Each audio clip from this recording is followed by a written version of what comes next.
नमस्कार दोस्तों। गगनयान मिशन को लेकर एक बहुत बड़ी अपडेट सामने आई है जो कि इस मिशन के लॉन्च को कहीं ना कहीं प्रभावित करेगी।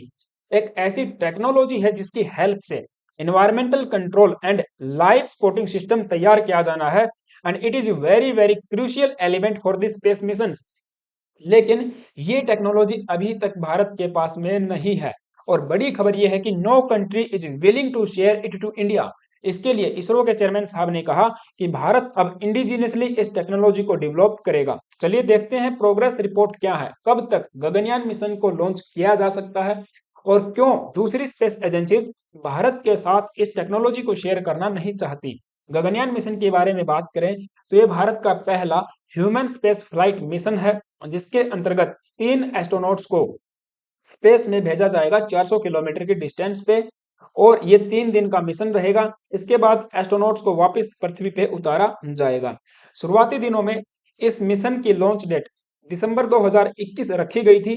काफी सारी अड़चनों का सामना करना पड़ा, कोविड-19 पैंडेमिक भी आया जिसकी वजह से भी ये मिशन डिले हुआ। अब संभावना ये थी कि 2025 के अंत तक यह मिशन लॉन्च किया जा सकता है, लेकिन इस नई टेक्नोलॉजी के चलते, इस नई डेवलपमेंट के चलते खबर ये है कि ये मिशन अब 1 से 1.5 साल और भी डिले हो सकता है, क्योंकि ये टेक्नोलॉजी डेवलप करने में भारत को समय भी लगेगा, नई एक्सपर्टीज चाहिए और पैसा भी यहाँ पे खर्च करना पड़ेगा। हालांकि जो कई सारी टेस्ट फ्लाइट्स हैं इसको लेकर वो इसरो के द्वारा सक्सेसफुली कंडक्ट की जा चुकी हैं। 2014 से ही इसरो इस मिशन को लेके काफी इंथुजियास्ट है और लेटेस्ट आप देखिए 21 अक्टूबर 2023 को इसरो के द्वारा TVD-1 टेस्ट फ्लाइट को सक्सेसफुली टेस्ट किया गया था। एक हाई ऑल्टीट्यूड अबोर्ट टेस्ट था, लेकिन इसी तरीके के 3 और टेस्ट होना अभी भी बाकी हैं और इसके बाद G1, G2 और G3 टेस्ट होंगे जिनमें गगनयान कैप्सूल को स्पेस में भेजा जाएगा और फाइनली कहीं जाके फिर एस्ट्रोनॉट्स को हम स्पेस में भेज पाएंगे। हालांकि मैं आपको बताऊं, जो 3 एस्ट्रोनॉट्स भेजे जाने हैं स्पेस में उनकी ट्रेनिंग कंप्लीट हो चुकी है। आप देखिए 4 Indian cosmonauts complete training in Russia for Gaganyaan mission. अब 3 को भेजा जाएगा, 4 की यहाँ पे ट्रेनिंग कंप्लीट करवाई गई है। लेकिन अब ये जो नई खबर है environmental control and life support system को लेकर, ये क्या है? तो देखिए ये एक बहुत ही क्रूशियल एंड इंपॉर्टेंट सिस्टम होता है for the sustainability of life in space, क्योंकि पृथ्वी पे जैसा जीवन होता है वैसा स्पेस में नहीं होता। वहां पे लाइफ को सस्टेन करने के लिए जो हमारे एस्ट्रोनॉट्स हैं उनको कोई हैजार्डस इंपैक्ट न हो स्पेस में, तो ऐसा एक इन्वायरमेंट तैयार वहां पे किया जाता है और इसी के लिए एक सिस्टम तैयार किया जाता है। इसके लिए एक कॉम्प्लेक्स टेक्नोलॉजी की जरूरत पड़ती है जो कि भारत के पास में नहीं है। गिने चुने देशों के पास में ये टेक्नोलॉजी है, लेकिन उन्होंने इस टेक्नोलॉजी को भारत के साथ शेयर करने के लिए मना कर दिया। अब इस सिस्टम में कई सारे कॉम्प्लेक्स फंक्शंस परफॉर्म किए जाते हैं, जैसे कि वाटर का मैनेजमेंट, वेस्ट मैनेजमेंट करना, एयर मैनेजमेंट, CO2 का रिमूवल करना from the cabin, nitrogen and oxygen के जो लेवल है उनको कंट्रोल करना है।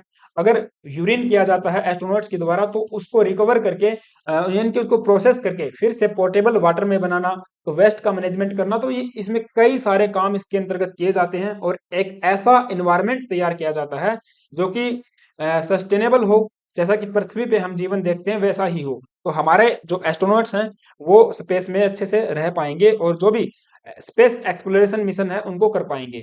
तो इसके ऊपर इसरो के चेयरमैन का क्या कहना है उसको बात को भी देखेंगे, बट इससे पहले आप सभी से छोटी सी रिक्वेस्ट है, अगर तो आप चैनल पे नए आए हो प्लीज यार एक सब्सक्राइब कर लेना। अब इसरो के चेयरमैन ने कहा कि देखिए we have no experience in developing an environmental control life support system, we have only designing rockets and satellites. भाई हमारी जो एक्सपर्टीज है वो केवल रॉकेट्स एंड सैटेलाइट्स को डिजाइन करने और उनको लॉन्च करने में है, लेकिन इस तरीके का सिस्टम बनाने में अभी तक हमने काम नहीं किया है।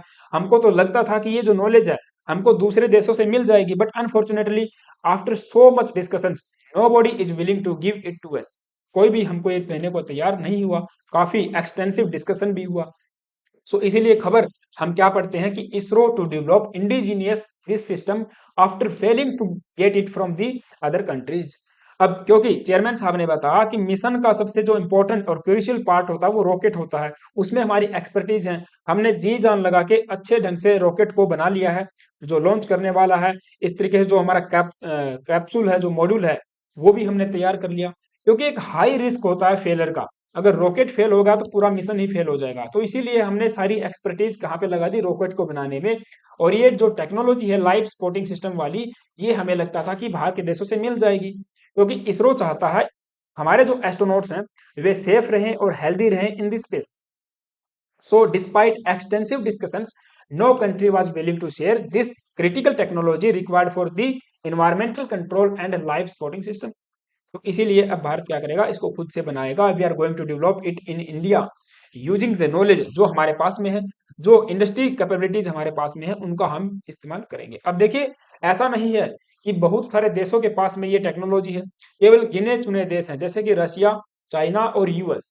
अब क्योंकि ये ही अपने खुद के बलबूते पे स्पेस में एस्ट्रोनॉट्स को भेज चुके हैं, है ना, इनका जो ओन क्रूड स्पेसक्राफ्ट है वो जा चुका है, तो इनके पास में टेक्नोलॉजी है। अब रसिया के साथ में हमने डिस्कशन किया, यूएसए के साथ में भी किया, तो लेकिन हो सकता है किसी ना किसी दूसरे रीजन की वजह से, हो सकता है ये महंगी हो, बहुत ज्यादा कॉम्प्लेक्स है, तो पैसा भी इन्होंने अच्छा खासा इस पे खर्च किया होगा, तो शायद इसीलिए ये टेक्नोलॉजी को शेयर करने में भारत के साथ शेयर नहीं कर पा रहे हैं।